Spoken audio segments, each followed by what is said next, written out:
If you'd like to send prints to Valda and I to print for you, here's just some help we can give you to get the files to us in the right way. First of all, for simplicity, if you just want to send us the files in either sRGB or Adobe RGB color space, then it's quite simple using Lightroom. Just have the file open in front of you and right click it.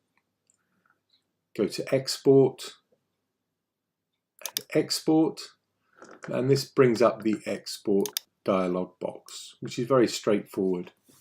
And here at the top, have Export to a specific folder, or sometimes for simplicity, just choose Export to Desktop. I'd suggest ticking Rename and give the file a custom name.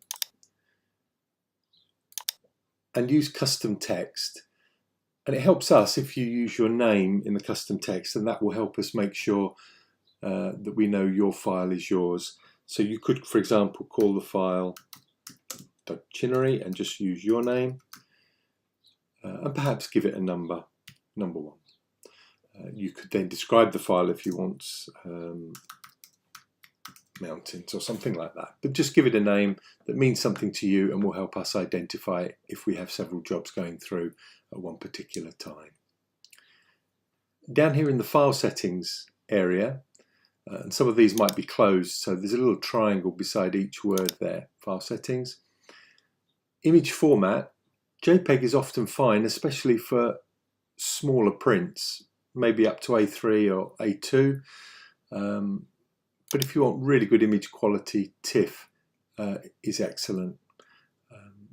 If you're going to use JPEG, then make sure the quality slider is always at 100. And then choose your color space. sRGB is often fine, but if you want more color information, then please choose Adobe RGB. We're happy to receive either. Don't use the resize to fit option. Turn that off. So take the tick out of that box. And in resolution, this really is up to you. Many people like 300 pixels per inch. Often 240 is fine. So you make a choice there. However you want to send it, we will accept it how you send it. If you're using our basic service, then you will need to sharpen your file for print. You use whatever sharpening you would normally use. The Lightroom sharpening here, although it looks very simple, is very good. So if you're not used to sharpening, you haven't got a sharpening program, or you're not used to sharpening with Lightroom or Photoshop, then don't worry about using this. This is actually very efficient. And so if you're going to use this, tick Sharpen For. Mostly we are going to print on matte paper, and so that would probably be the best selection. And usually I would recommend choosing Standard. I would avoid the high setting. If you want the image to be very soft, then choose Low, but generally Standard is fine. You don't have to worry about metadata. Please make sure there is no tick in watermark. The last thing we want is a file coming with a watermark. And we destroy your files after we've printed them. We won't keep them for anything more than a short while after we've sent your print to you. Once we know that you're happy with the print, then the file will be destroyed. And you don't have to do anything with the post-processing session here. Once all that is completed, just click the Export button, and the file will be outputted onto your desktop. You'll find the file there, and then you can send it to us using mailbigfile.com, wetransfer.com, or you can email us and we will send you a private link so that you can upload it directly to our server. Use whichever method you prefer. I'm going to click cancel because I don't want to export this file, but you would just click the export button. Now, if you want to be a bit more sophisticated about sending us your files and you want to soft proof your image, I'm not going to show you how to soft proof. We feel that you probably know what you're doing with soft proofing, or if you want to learn about it, there are online tutorials, and certainly we'll be producing a video for sale on our website later on this year on soft proofing, and we run workshops on this as well. But just to show you how to get into soft proofing on Lightroom, here in the develop module, have your image in front of you, and down here on the low bar, just put a tick beside the word soft proofing. The screen behind the image goes white. It tells you here that you're in proof preview mode. And now up here in the top right hand corner, the histogram will have changed because it's now reflecting that the image is being simulated on paper. And here in the profile section, you'll see that with these two arrows here, you can drop down and you can proof to sRGB, display P3, don't worry about that, or Adobe RGB. So you can see what your image will look like in Adobe RGB. And this red area that is showing up on the image is showing the areas of the image that might have problems printing in Adobe RGB. Likewise, sRGB. You can see now that there are issues printing those colors up there in the sky in sRGB. Or you can choose a paper profile.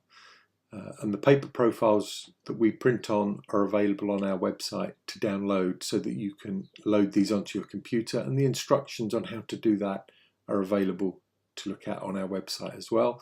So for example, here I have the Cotton Etching 305 paper profile for the printer we use, and now you can see we are proofing for that paper, and you can see that that paper has some issues with these red areas down here. Also, you have the word other. If you tick this, it shows you all the profiles that are on your computer. If you load any new profiles onto your computer, you have to close Lightroom and reopen it for the new profiles to appear here. But if you put a tick in any of these little windows here, then these profiles will appear in this shortcut window here when you click the two little arrows at the side there.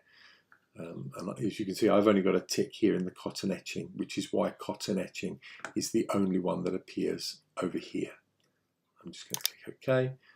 So as you can see, I've only got cotton etching there, but if I had ticks in the other profiles under other, there would be more appearing there.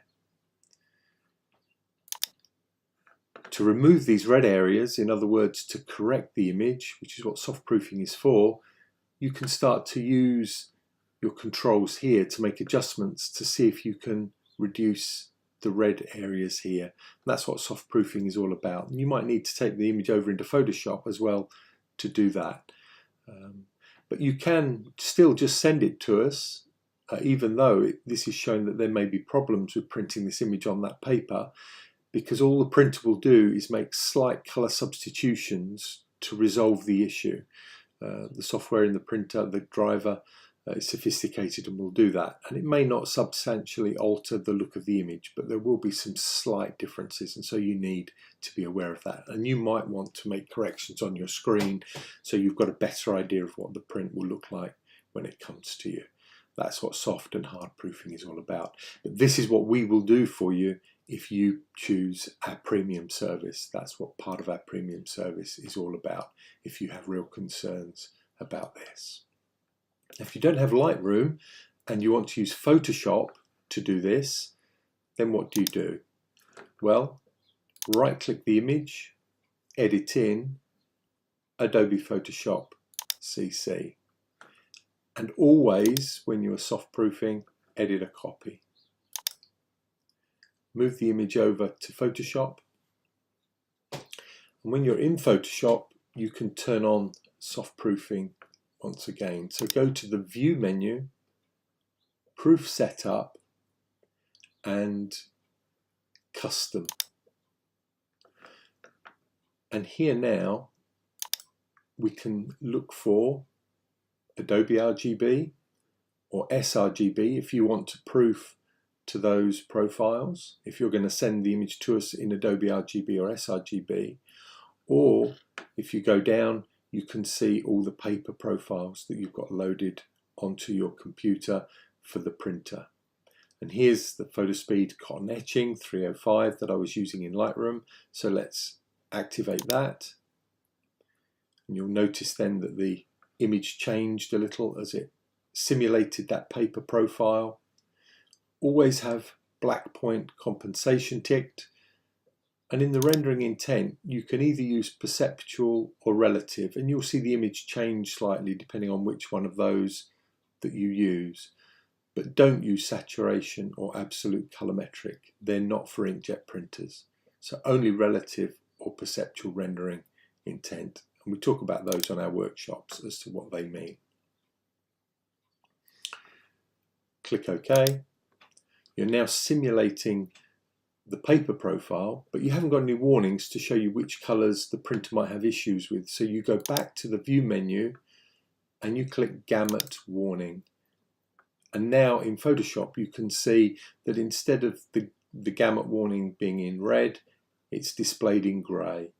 And so now you use your tools in Photoshop to try and make changes to the image without destroying the look of the image, to try and reduce these areas. And as you make changes, you will see that these areas will either shrink or increase.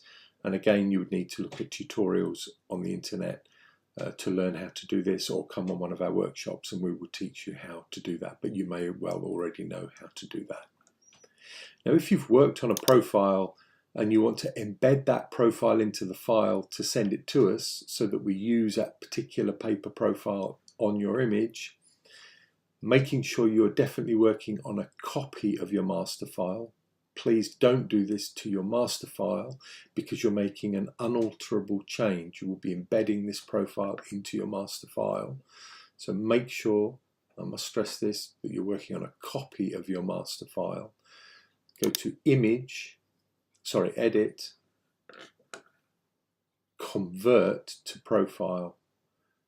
And when you do that, it will embed that paper profile into that file and change that file forever.